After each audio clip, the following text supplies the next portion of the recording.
আড়িয়াল বিলের দেশীয় ছোট মাছে মাইক্রোপ্লাস্টিকের উপস্থিতি শনাক্ত করেছেন বাংলাদেশ কৃষি বিশ্ববিদ্যালয়ের একদল গবেষক। সবচেয়ে বেশি পাওয়া গেছে কই মাছে। মাইক্রোপ্লাস্টিক পাওয়া বাকি প্রজাতিগুলো হলো বাটা মাছ, মেনি, গুলশা ট্যাংরা ও পুঁটি মাছ। যদিও গবেষকরা বলছেন এখনই আতঙ্কিত হওয়ার কারণ নেই, তবে দীর্ঘমেয়াদে এটি মানব স্বাস্থ্য, জলজ পরিবেশ এবং খাদ্য নিরাপত্তার জন্য বড় ঝুঁকি তৈরি করতে পারে।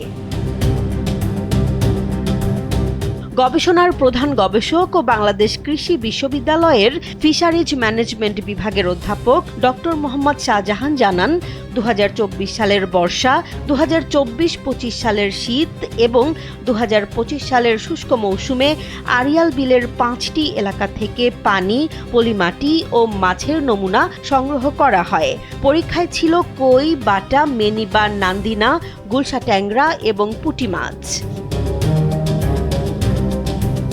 গবেষণায় দেখা গেছে সর্বভুক হওয়ায় কই মাছেই সবচেয়ে বেশি মাইক্রোপ্লাস্টিক জমা হয়েছে।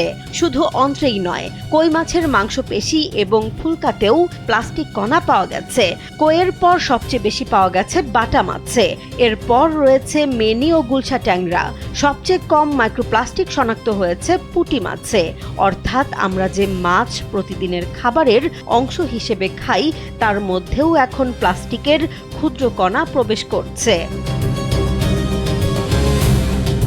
শুধু মাছ নয়, গবেষণায় আড়িয়াল বিলের পানিতেও উদ্বেগজনক মাত্রায় মাইক্রোপ্লাস্টিক পাওয়া গেছে। প্রতি লিটার পানিতে 11 থেকে প্রায় 32টি এবং প্রতি কেজি পলিমাটিতে সর্বোচ্চ 127টিরও বেশি মাইক্রোপ্লাস্টিক কণা শনাক্ত হয়েছে। বর্ষা মৌসুমেই দূষণের মাত্রা সবচেয়ে বেশি ছিল, যা জলজ পরিবেশের জন্য সতর্ক বার্তা হিসেবে দেখছেন গবেষকরা। পরীক্ষায় আরও জানা গেছে, শনাক্ত হওয়া কণার বড় অংশই ছিল মাইক্রোফাইবার। এসব মূলত কাপড় ধোয়ার সময় নির্গত কৃত্রিম তন্তু, গৃহস্থালির বর্জ্য পানি এবং মাছ ধরার প্লাস্টিক জাল থেকে আসে। এছাড়া প্লাস্টিক ব্যাগ, বোতল, মোড়ক ও বিভিন্ন প্যাকেজিং সামগ্রীতে ব্যবহৃত পলিইথিলিন, পলিপ্রোপিলিন, পলিস্টাইরিন, পিভিসি এবং পলিকার্বনেটের মতো উপাদানও শনাক্ত হয়েছে। তবে গবেষকরা বলেছেন, বর্তমানে এসব মাছ খেলে তাৎক্ষণিক স্বাস্থ্য ঝুঁকির প্রমাণ পাওয়া যায়নি, কিন্তু দীর্ঘদিন ধরে শরীরে মাইক্রোপ্লাস্টিক জমতে থাকলে ভবিষ্যতে এর প্রভাব দেখা দিতে পারে। এমনকি এর প্রভাব আগামী 25 থেকে 30 বছর পর বা পরবর্তী প্রজন্মের মধ্যেও প্রকাশ পেতে পারে বলে আশঙ্কা করছেন তারা।